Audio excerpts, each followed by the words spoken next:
Good afternoon, everyone. Shipping a Mac Catalyst app. Wait, wasn't it just called Marzipan a year ago? What about UIKit for Mac? And why would anyone even care about that now that we have Swift UI? Welcome to my talk about Catalyst, the good, the bad, and the ugly. Now, this is a brand new topic for a brand new talk and a brand new topic and a brand new product. You see, I'm already getting it mixed up. If things are a little bit rough, please bear with me. I'm trying my best, given the circumstances, and I'll promise there is memes and Star Wars references. So first of all, who am I? Why do I care so much about Catalyst? My name is Peter Steinberger. I'm Steinberger on Twitter, and I live in Vienna, Austria. Around 10 years ago, I founded a company called PDFKit, and we built a PDF framework for iOS, Android, Windows, browsers, and even the Mac. And 2 years ago, we also shipped an app. Now, we got an amazing feedback for PDF Viewer, and people also love our pro features and so on and so forth. And there's two things that we always were hearing. Number one was, give us split screen, split screen, split screen, and we shipped that in iOS 13, thanks to all the new things that Apple gave us. And the other one was, make a Mac app. Now, you see, you might be confused, because didn't I just say we already have an SDK? Can we not just put a Chrome around it and call it an app? So I left out a little detail that, yes, we have something for the Mac. However, it is the model layer, all the rendering, data processing, parsing, not any of the UI. And sharing model code between iOS and macOS is actually really easy. Most solutions build some shim that adds things on the NS classes, and then you can reuse your code. And Apple actually made that really, really easy over the years. They narrowed that gap with the difference between, for example, UI color and NS color. However, things are a little bit different when it comes to UI. The Mac has quite a different idea about user interface, and rightfully so. There's a mouse or a trackpad. There's freely resizable windows. There's much more keyboard use.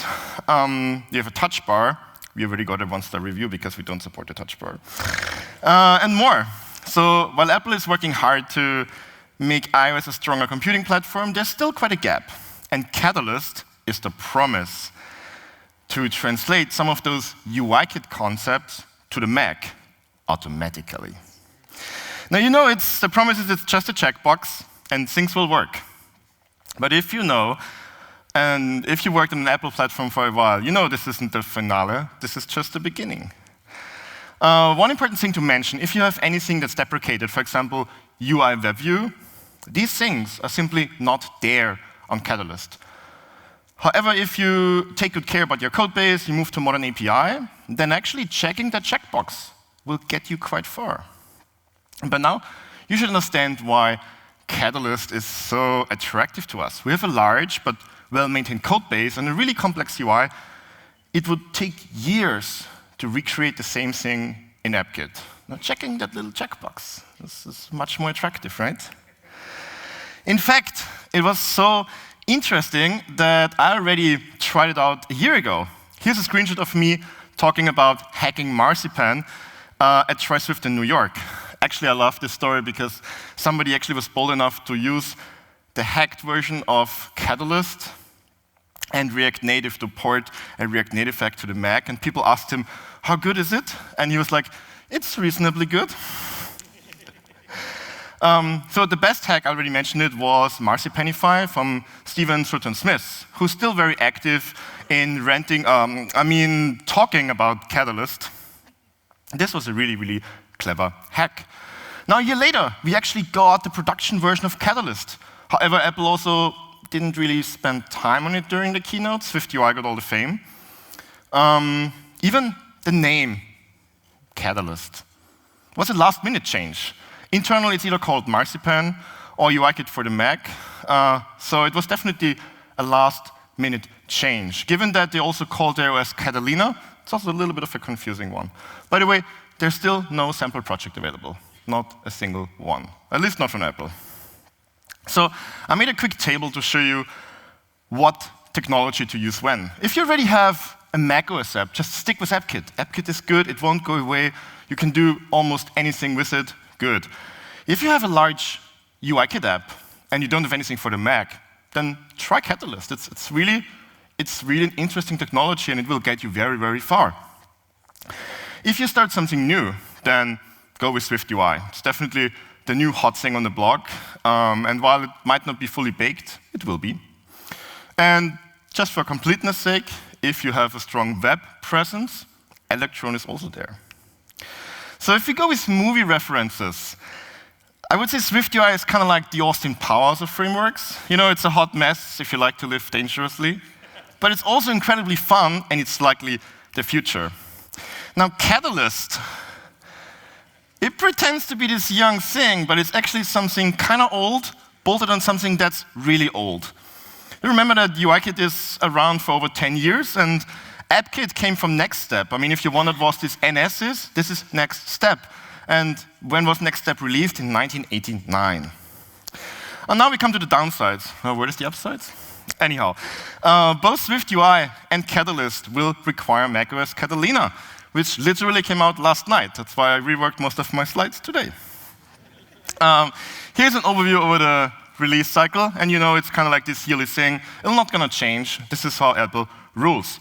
That's also good for us because the adoption on iOS is really, really fast.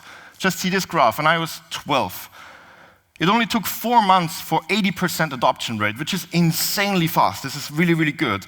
And of course, iOS 13 is not out long enough to actually have accurate numbers. But despite some bad press, it doesn't seem like it's actually slowing down. So we'll expect similar results. However, macOS is kind of a different story. 1 year after Mojave was released, it was at around 60%. 1 year, not 4 months. And High Sierra is still at 20, and Sierra and El Capitan at around 10% each. Updating is more risky. Apps break easier, and especially Catalina dropping support for 32-bit. It'll be interesting. Of course, you can always use Electron, which supports everything down to 10.10. To sum it up, adoption is not great, but it's also not terrible. And as I mentioned, breaking news, Catalina GM is out last night. And no, I don't mean the GM that came out last week. This is a different GM. This is still beta in the name, so Apple had to do a new one. And upon installing, you'll notice that Catalina cares quite a bit more about security than any macOS before. You could also say, oh, we need sound. Can we do it again? They've gone to plaid. Thank you very much. Now, anyhow, this gave us a little time, very little time to submit our app. So we've been scrambling last week to get anything out. I was in Poland and I told everyone to hold their tongues. They didn't hold it strong enough, so 51 minutes after we already got rejected, actually record time for us being rejected. It took a few more attempts, I think 4. And you can check my Twitter if you're curious on the why. But eventually, we made it into the store, and we're now featured in Apps You Love, now on the Mac.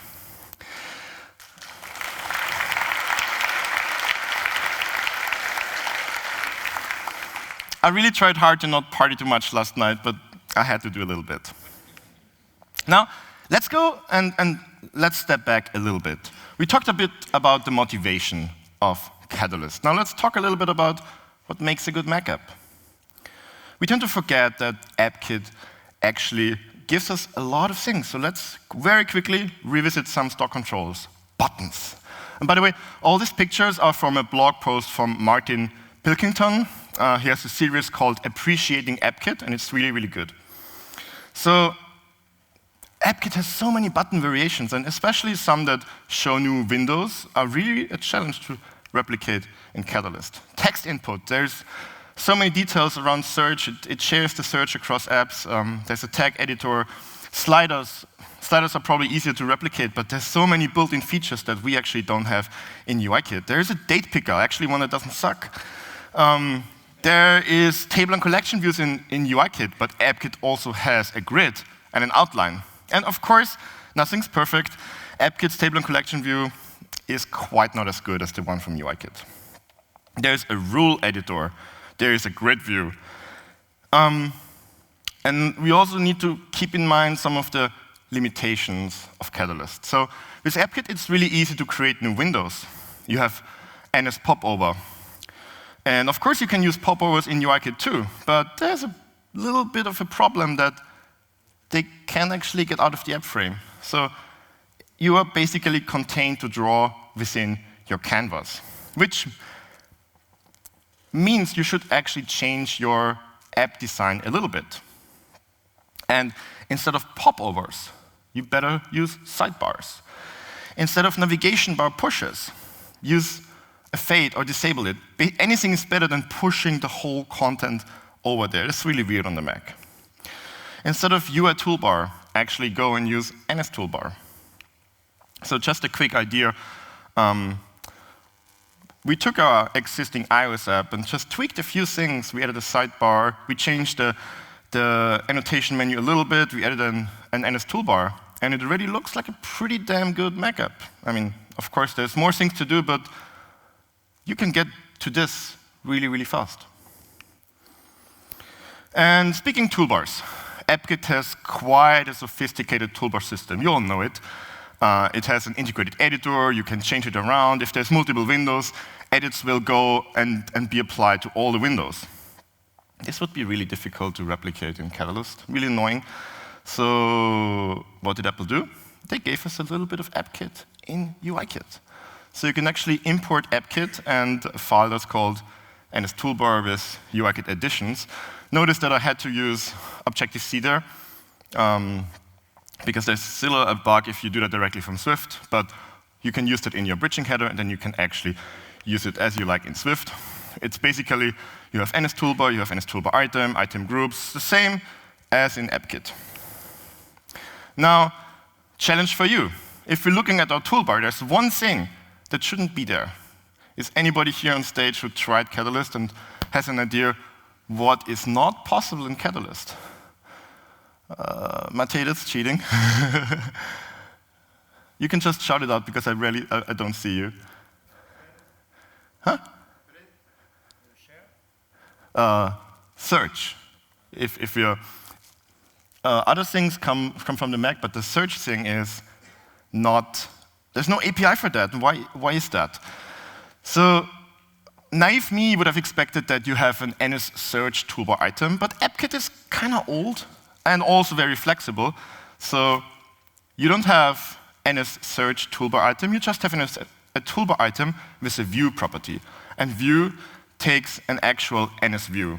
So you could snap anything in there.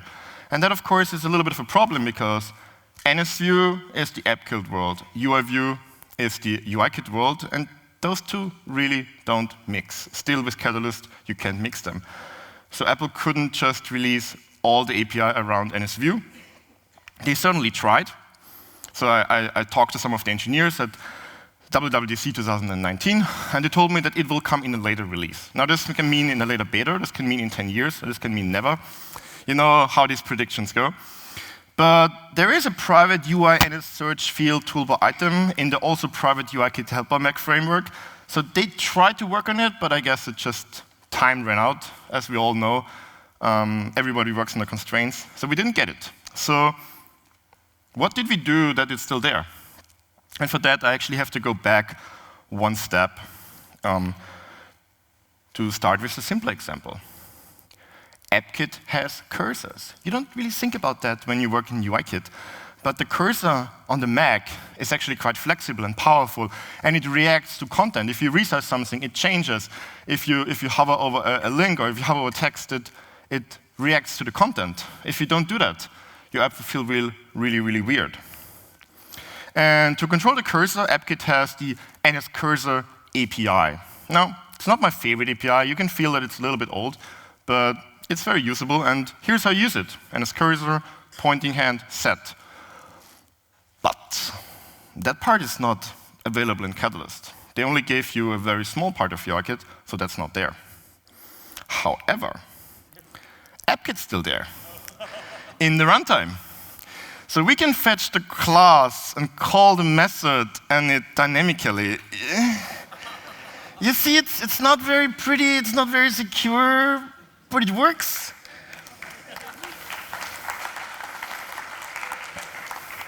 But wouldn't it be nice to get compiler support for that? Wouldn't that be nice? And actually, yes, you can. Turns out Mac Catalyst is an AppKit app, and AppKit apps can have bundles. I had no idea this exists a few months ago, but that's a thing. It's really old. You can just create a bundle and add additional code there that's compiled as AppKit. And then, by the way, here's how this looks on file. So it's a folder. There's the usual structure, and then you have your binary. And then we just load that bundle at runtime. So we get the path, we use NSBundle, and then we load the bundle. And there's a small trick there because Swift doesn't really like that. So we have to go through Objective-C with one line, call the principal class, call alloc_init on it, and then we get back an Objective-C interface from the bundle that we built. And once we have that, we load it, and then we can basically use our AppKit bridge in our UIKit app in Swift very nicely whenever we want. And in this case, you see that I just exposed cursor modes as an enumeration, and now you have this global, apart from global sucks, but what can you do? And I can set the cursor anytime I want. Now back to search. Search works very similar. You already get the idea, right? We take the bridge, we call a function that gives us a toolbar item that also takes a block, so we make it easy to react to changes and don't have to do the delegate dance. And then in AppKit land, I create the toolbar item, I create the search item, I'll hook it up so that the block actually gets called. AppKit is a little weird there, so I'll not show you that code. But ultimately, you return it, and then you have the search bar. Now, moving on, because we don't have much time, we also need to figure out the menu bar. And Apple actually spent significant time to give us nice API for the menu bar. So for the toolbar, they just here's the toolbar, use the existing API. But for the menu bar, they wrote a whole new set of APIs. They hooked it up with keyboard events. So we have UI keyboard command, your key command, you have UI menu builder, we have a global UIMenuSystem. And you can do almost everything that you can do in AppKit land. The one exception is in AppKit, you again have a view property to put a random view into the menu bar, and you can't do that in Catalyst. But even images work as of beta 9.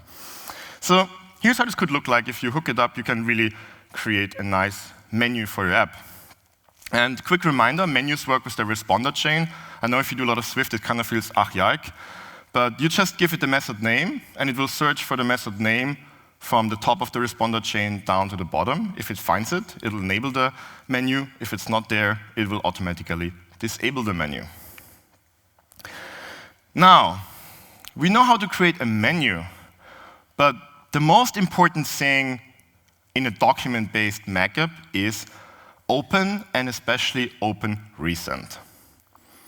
That's really ubiquitous about the Mac app. If you don't have open recent, then get out of here. It's just that's the basics. The bad news, Catalyst has, you guessed it, no support for open recent. And yes, I filed a radar. I filed lots of radars. The good news, we can edit ourselves. So let's drill down. What are the challenges? We need to create arbitrary menu items. Easy. API. Nice. We need to dynamically update that. And yes, we have a function in UIMenuSystem for that. We need to add images. They have this small file image next to the file name. And this works after beta 9, so just in time. And we also need to get the file icon from the system. We get to that. And then we also need to deal with security scoped bookmarks. I'm already sorry. Now, UIMenuSystem is easy. Nice API, very modern. Set needs rebuild. We call that whenever we change the menu. It will rebuild the menu. Done. File type icons. This is a very old trick. So there is no very obvious API for that, but we have the UI document interaction controller. You initialize it with an NSURL, and then you can get the icons out and actually give you the correct icons from the system. Now, looking at the header, this thing is there since basically the dawn of time. So it'll be fine, right? So let's use it. Stop.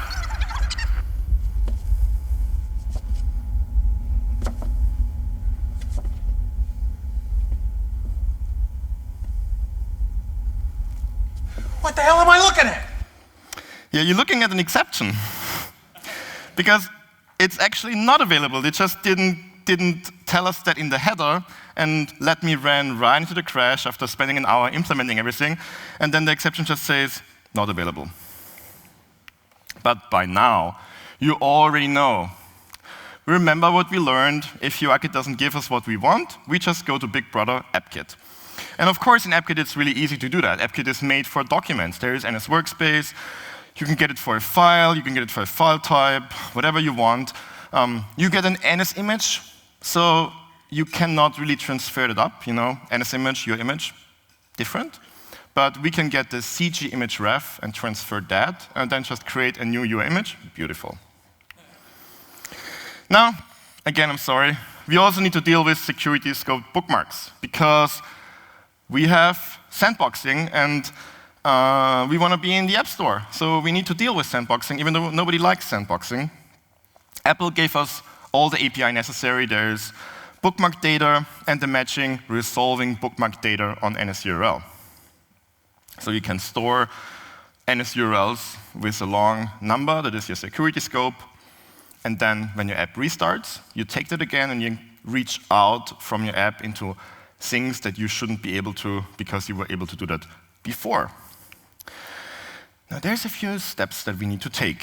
Number one, set the entitlement. If you forget the entitlement like me, the system will not tell you that you forgot the entitlement. It will just tell you permission denied.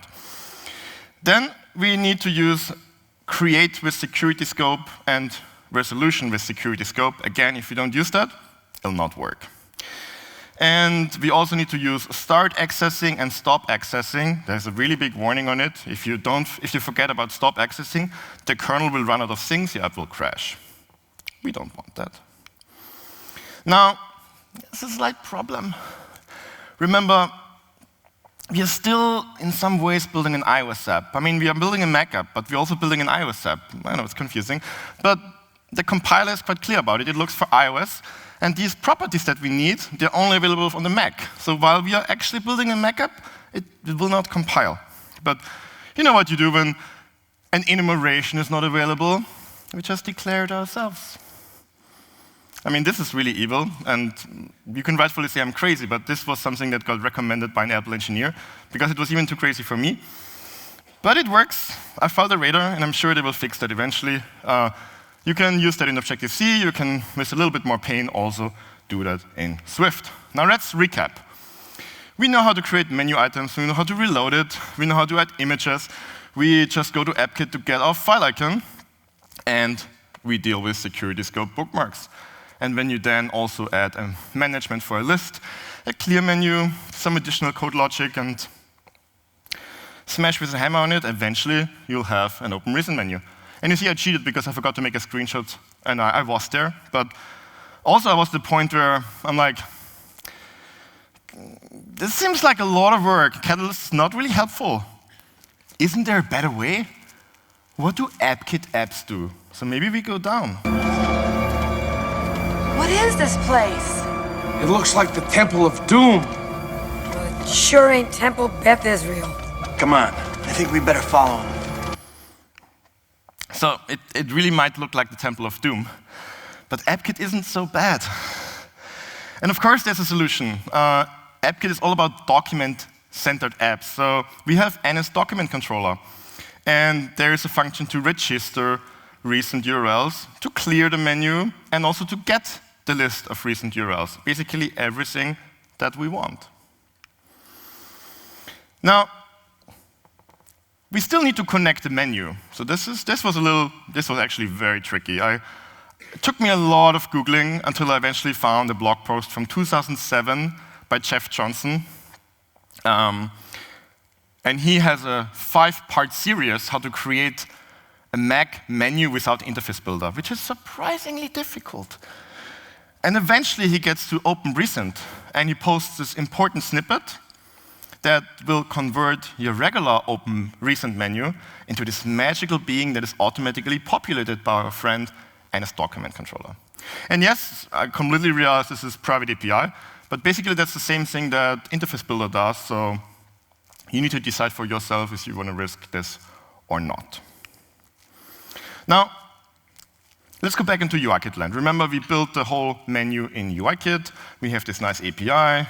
We create an open recent menu. And then, once we are done, we need to call down into the dark temple of AppKit. So we take our bridge, and we just call this function that says add open recent menu.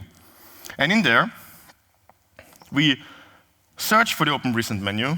It's not like they would have identifiers. They don't. So you have to really do string search and then translate afterwards. It's a little bit ugly. And I simplified the code a little bit, but you get the idea.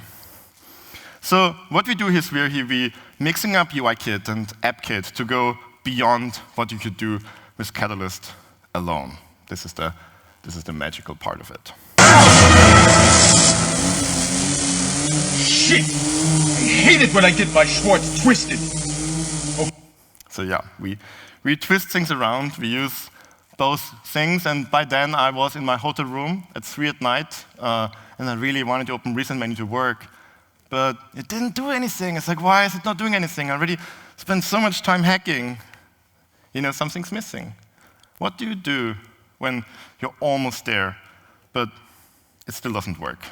Buckle up back there. We're going into hyperactive.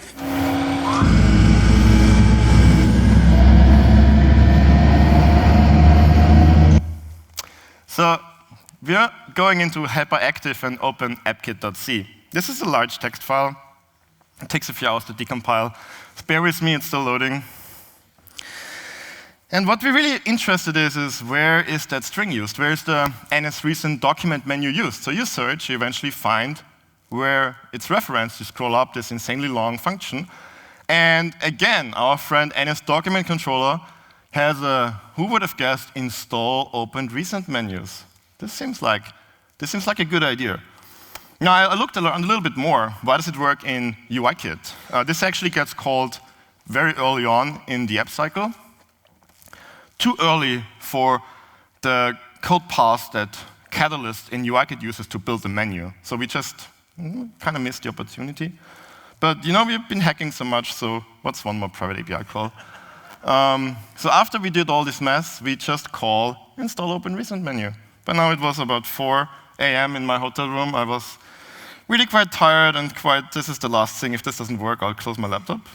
Let's see if it works. Yes! It did work. It works beautifully. I could finally load my PDF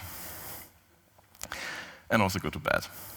And the best part, AppKit deals with images and it deals with security scope bookmarks. So all of that crazy stuff that I showed you before, we actually don't have to do.